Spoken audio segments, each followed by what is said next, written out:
कैसा रिस्पॉन्स? बहुत अच्छा रिस्पॉन्स मिल रहा है। हरियाणा में भी आएगी और 12 दिन के करीब हरियाणा में रहेंगे राहुल गांधी जी। जब वो आएंगे तो पब्लिक मीटिंग भी करेंगे हम। जिस तरह से कमेंट किए जा रहे हैं उनके टी शर्ट पे राहुल गांधी क्या कहेंगे? पता नहीं तू किस रंग का है पहनाया कमीज, इस रंग का कमीज क्यों पहनाया तू?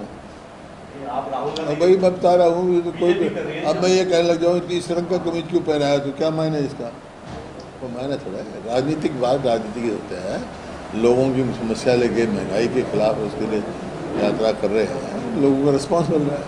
तो जिस तरीके से शुरुआत हुई थी सर, जिस मकसद के साथ इसको शुरू किया गया, आपको लग रहा है कि इतने दिनों में निकल कर? हाँ बिल्कुल, जनसंपर्क जो है सबसे, राजनीति में सबसे अहम जो होता है वो जनसंपर्क होता है, उसमें बहुत अच्छा रिस्पॉन्स मिल रहा है। राहुल गांधी भी रहेंगे 12 दिन जब हरियाणा में यात्रा रहेगी। हाँ 12 दिन रहेंगे, रूट फाइनल हो जाएगा जब राजस्थान में एंट्री करेंगे, जब आपको बता देंगे। एक बड़ी पब्लिक मीटिंग भी होगी यहाँ, या तो एंट्री पे या एग्जिट पे। वहाँ से पंचगांव से एंटर करेंगे और अम्बाला तक आएंगे। कल किसान मिले थे मुख्यमंत्री मनोहर लाल से और उन्होंने ये कहा कि जो गुस्तीदार और जो श्यामलाल देव का जो भूमि का मामला है, इस मामले में सरकार ने कहा है कि अगले विधानसभा के सत्र में हम बिल लेकर आएंगे, सर कानूनी तौर पर कोई समाधान निकालेंगे। आप क्या समझते हैं, कैसा मसला है सर? इसमें सरकार का ऐसा है, ये बड़ा गंभीर मसला है। सरकार को जब मैंने पिछली विधानसभा सत्र था उस टाइम में भी उठाया था, उस समय भी मुख्यमंत्री जी ने यही कहा था हम इसकी एग्जामिन करवा रहे हैं। मैंने ये कहा था भाई ये इसमें कंसोलिडेशन एक्ट में अमेंडमेंट करके आओ, यही कहा था ना। ये मैंने कहा था उसी टाइम लानी चाहिए थी। अब तो बल्कि वो करने के लिए वो आदेश पारित कर दिए गए, सब डिप्टी कमिश्नर जो है वो उसको इम्प्लीमेंट करने में लग गए। 25 सितंबर को चौधरी देवीलाल की जयंती आईएनएलडी मना रही है, लेकिन वो बार-बार ये कह रहे हैं कि हम थर्ड फ्रंट एक नेशन वाइड बनाने जा रहे हैं, लेकिन वो गैर भाजपा और गैर कांग्रेसी होगा। नीतीश कुमार राहुल गांधी से भी मिल रहे हैं और ये कहा जा रहा है कि नीतीश कुमार उस रैली में भी आ सकते हैं। तो इस थर्ड फ्रंट को लेकर आप क्या सोचते हैं? थर्ड फ्रंट क्या है? फ्रंट दो ही रहेंगे, बीजेपी और एक क्या, और कांग्रेस के बगैर कोई फ्रंट नहीं बनेगा। तो जो ये आईएनएलडी क्लेम कर रही है, एक अकेले हरियाणा में थर्ड फ्रंट है, एक सीट के साथ। सर जो बुजुर्गों की पेंशन काटी जा रही है, आपके रोहतक में एक मामला सामने आया, 102 साल के बुजुर्ग की पेंशन काट दी गई। ऐसा है, 5,40,000 के करीब पेंशन काटी गई बुजुर्गों की और विधवाओं की।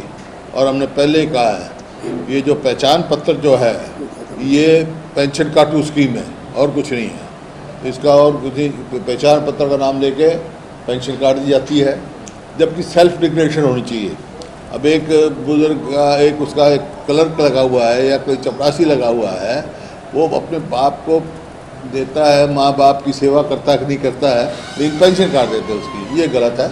हमारी सरकार आएगी तो पहले कहते पहचान पत्र जो है का सिस्टम ख़त्म होगा, सेल्फ डिक्लेरेशन से पेंशन मिलेगी और जिसकी पेंशन का हक बनता है सबकी रेस्टोर की जाएगी। परिवार पहचान पत्र जो सरकार ने बनाया, सरकार ने कहा कि हम इसके साथ सारी सुविधाएं जोड़ दे रहे हैं, तो ये सरकार ने सिवाय पेंशन काटने के सिवाय और पहचान पत्र का कोई मकसद नहीं। आपकी सरकार जब आधार कार्ड है सबके पास तो पहचान पत्र क्या करेगा? अगर कांग्रेस की सरकार आती है प्रदेश में तो परिवार पहचान पत्र सिस्टम खत्म बिल्कुल होगा। बिल्कुल। सर कल एनआईए के छापे पड़े, आज सीबीआई के चल रहे हैं हरियाणा में भी। किस तरह से देखते जो सेंट्रल सरकार है? क्या मतलब? एनआईए के कल छापे पड़े थे, आज सीबीआई के चल रहे हैं। है जो ये जो आतंकवादी हैं या कोई ऐसा है जो ड्रग में इन्वॉल्व हैं वो तो पकड़े जाने चाहिए। आज हरियाणा में जहाँ ड्रग का नाम और निशान नहीं था, गांव वहाँ ड्रग का वो हो गया। अब देख रहे हैं ये रिहेबिलिटेशन सेंटर का, वो देख रहे हैं 8 साल के बाद। पहले तो यहाँ था ही नहीं। ये पहले तो यही काम करना चाहिए। पहले जो मुखिया हैं, जो ड्रग पेडलर्स हैं, जो ये ड्रग का काम कर रहे हैं, इतनी तादाद में ड्रग आ रही है, उसके ऊपर पाबंदी लगानी चाहिए। सर इसको जिम्मेदार मानते हैं आप? हरियाणा में जो ड्रग लगातार बढ़ रही है, जो प्रचलन ड्रग्स का ज़्यादा हो रहा है, वो किसको जिम्मेदार मानते हैं? सरकार को, सरकार की जिम्मेवारी है। सरकार सर ये कानून व्यवस्था में पिछले दिनों ड्राइवर को एक गाड़ी ने कुचल दिया, डीएसपी को डंपर ने कुचल दिया जो अवैध माफियाओं का डंपर था। लॉ एंड ऑर्डर की स्थिति क्या है प्रदेश में आपकी नजर में? तो मैं कई दफ़ा कह चुका हूँ, वही स्थिति है जो पहले थी। कानून व्यवस्था नाम की कोई चीज़ है ही नहीं हरियाणा में। ऐसा प्रतीत होता है कि हरियाणा में सरकार है ही, लच्चर हो चुकी है कानून व्यवस्था। कानून व्यवस्था इनके काबू से बाहर हो चुकी है और फ्री फॉर ऑल है। क्राइम रेट इतनी तेज़ी से बढ़ा हरियाणा में, सब इनके मतलब आंकड़े बताते हैं central bureau of crime registration के। किसानों का प्रदर्शन था कल पंचकुला में और उसका 11 लोग यहाँ मिलने आए थे सीएम से, उनकी बैठक हुई तो उन्होंने बाद में कहा कि उन्होंने मांगे रखी और सरकार ने आश्वासन दिया कि जो मांगे हैं वो सारी मान ली जाएंगी। वो हमने भी रखा था विधानसभा में, उस टाइम भी ये कहते हैं हम इंतजाम करेंगे। जो मुख्य मुद्दा है आज वो जो लेके आए थे वो ये शामलात भूमि का है। बाकी एमएसपी का है, एमएसपी का हम उठा ही रहे हैं। किसान की आज लागत बढ़ रही है, आमदनी घट रही है, किसान को भाव नहीं मिल रहा, एमएसपी पे फसल नहीं खरीदी जा रही। अब भी धान की आवक शुरू हो गई है, अब 1 तारीख से शुरू करेंगे ये खरीद और मंडी अभी भर जाएंगी थोड़े दिन में।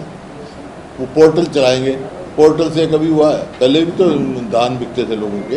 एक्सपोर्ट बंद कर दिया, एक्सपोर्ट बंद कर दिया, एक्सपोर्ट बंद कर दिया।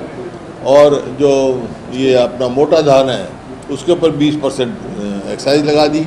जहाँ किसान को अच्छा दाम मिलने की उम्मीद हुई थी वो अब नाउम्मीदी होगी।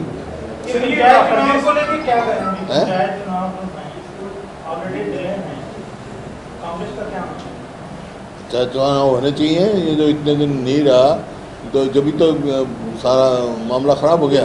भ्रष्टाचार जब तो चरम सीमा हो गई, चुने हुए नुमाइंदे ही नहीं है वहाँ, तो सारा पैसा गया।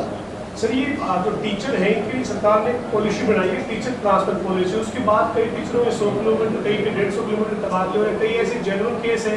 ऐसा सरकार की पॉलिसी ऐसा है ये रेशनलाइजेशन और जो ये दूसरी शिक्षा नीति बनाई है वो बिल्कुल जो है हरियाणा के जो स्टूडेंट्स हैं, विद्यार्थी हैं, उनके हित में नहीं है।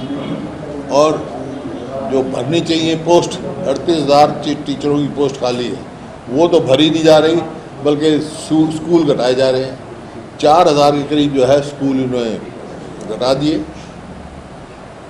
आज वहाँ ना कोई शिक्षक है, ना कोई इंग्लिश का है, ना हिंदी का है, ना उसका है, तो उनके भविष्य के साथ खिलवाड़ की जा रही है। ये अगले हफ्ते जो बैठक हो रही है उसका क्या एजेंडा है?